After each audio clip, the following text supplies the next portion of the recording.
आपके अपने favourite YouTube channel legal and social awareness के एक और एपिसोड पे बहुत बहुत स्वागत है। मैं करीम अहमद सिद्दीकी एडवोकेट। साथियों, आप सभी को पता है कि 1 जुलाई सन 2024 से 3 नए क्रिमिनल लॉ लागू हो चुके हैं। सैकड़ों वर्षों से 3 बड़े आपराधिक कानून जिसमें भारतीय दंड संहिता, क्रिमिनल प्रोसीजर कोड और इंडियन एविडेंस एक्ट जो चल रहे थे, उनको हटा करके उनके स्थान पर भारतीय न्याय संहिता, भारतीय नागरिक सुरक्षा संहिता और भारतीय साक्ष्य अधिनियम ये लागू कर दिए गए हैं। इन तीनों नए कानूनों के महत्वपूर्ण प्रावधानों पर मैं कोई ना कोई एपिसोड लेकर के आपके बीच में आता रहता हूं। अभी तक हम लोग एफआईआर के संबंध में 154 जो सीआरपीसी की धारा थी, उसके बदले में बीएनएसएस जो सीआरपीसी के स्थान पर जो कानून लागू किया गया है बीएनएसएस, उसकी कौन सी धारा है, 156(3) जो सीआरपीसी की धारा थी उसके बदले में बीएनएसएस की कौन सी धारा है, समनिंग के संबंध में जो धाराएं बदली हैं, और मेंटेनेंस का जो कानून 125 सीआरपीसी का है उसके स्थान पर बीएनएसएस का कौन सा कानून है जिसके तहत मेंटेनेंस दिया जाएगा। इन सभी महत्वपूर्ण कानूनों पर, धाराओं पर हम वीडियो बना चुके हैं। आज के इस वीडियो में बात करने जा रहा हूं डाउरी डेथ पे। हाँ दोस्तों, देखेंगे कि डाउरी डेथ की जो धारा है इंडियन पेनल कोड में, उसके स्थान पर बीएनएस यानी भारतीय न्याय संहिता की कौन सी धारा लाई गई है, और आईपीसी की जो धारा है इंडियन पेनल कोड की 304(b) डाउरी डेथ की बात जिसमें कही गई है उसमें, और जो नई धारा बीएनएस में लाई गई है डाउरी डेथ के संबंध में, उन दोनों में क्या कोई अंतर है या नहीं है। इन सारी बातों के बारे में आज के इस वीडियो में बहुत ही ब्रीफ में और बहुत ही आसान शब्दों में बातचीत करने जा रहा हूं। बहुत महत्वपूर्ण जानकारी साथियों, अगर आप किसी भी तरीके से विधि की फील्ड से जुड़े हुए हैं, विधि के क्षेत्र से जुड़े हुए हैं, चाहे आप लॉ स्टूडेंट्स हों या आप जूनियर एडवोकेट हों, तो यह जानकारी आपके जरूर काम आएगी। और अगर आपका इस तरीके का कोई केस चल रहा कोर्ट कचहरी में, तो भी ये वीडियो आपको देखना चाहिए। तो दोस्तों जुड़े आखिरी तक, देखते हैं कि संबंध में संपूर्ण जानकारी क्या है। दोस्तों, वैसे मैंने काफ़ी पहले इंडियन पेनल कोड के सेक्शन 304(b) यानी डाउरी डेथ पे एक वीडियो बनाया था डिटेल में। आप अगर डिटेल में उसको देखना चाहते हैं तो आई बटन में उसका लिंक दे दूंगा, आप लिंक को क्लिक करके उस वीडियो को डिटेल में देख सकते हैं। अब हम सबसे पहले बात कर लेते हैं इंडियन पेनल कोड की, इंडियन पेनल कोड के सेक्शन 304(b) की, और इसके बाद हम बात करेंगे बीएनएस की धारा की, और दोनों में हम तुलनात्मक तरीके से देखेंगे कि दोनों में फर्क क्या है। जहां तक आईपीसी की धारा 304(b) का संबंध है, तो आईपीसी के चैप्टर 16 में मानव शरीर को प्रभावित करने वाले अपराधों के अंतर्गत यह अपराध दिया हुआ है 304(b) आईपीसी। वहीं दूसरी तरफ बीएनएस की जो धारा है वो धारा है 80, धारा 80 के तहत डाउरी डेथ का प्रोविजन दिया गया है, और बीएनएस 2023 का चैप्टर है 5, और चैप्टर 5 है offence against women and child. हाँ दोस्तों, महिलाओं और बच्चों के विरुद्ध जो अपराध होते हैं, और इस टाइटल के सब टाइटल है ऑफेंस रिलेटिंग टू मैरिज, शादी से संबंधित जो अपराध है, विवाह से संबंधित जो अपराध है, उस हेड में इसको लाया गया है नए कानून में।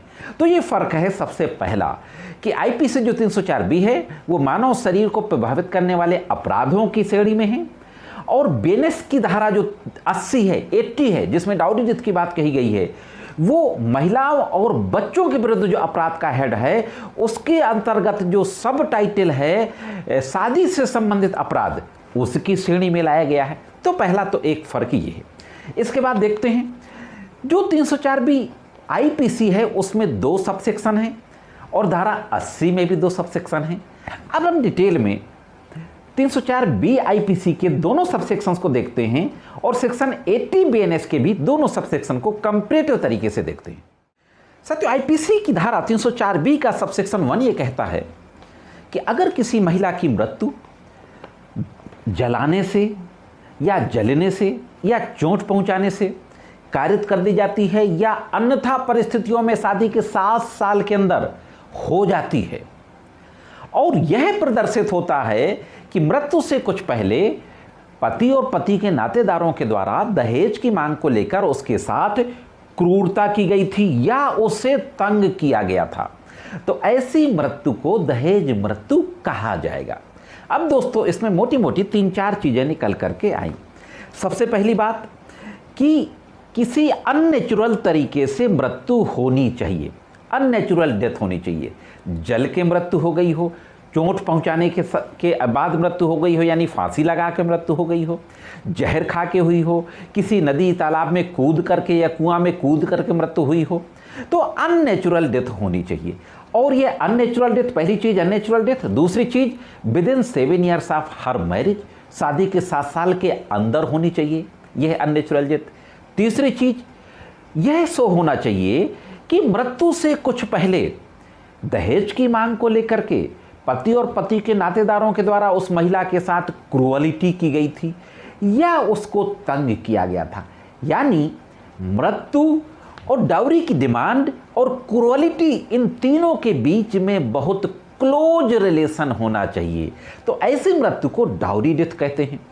अब देखते हैं कि सेक्शन 80 जो है भारतीय न्याय संहिता का, उसके सब सेक्शन 1 में क्या कहा गया है। अब दूसरी तरफ साथियों, भारतीय न्याय संहिता की दहेज हत्या की जो धारा है 80 के सब सेक्शन 1 में भी हूबहू यही सारी बातें कही गई हैं जो नया कानून लागू हुआ 1 जुलाई 2024 से।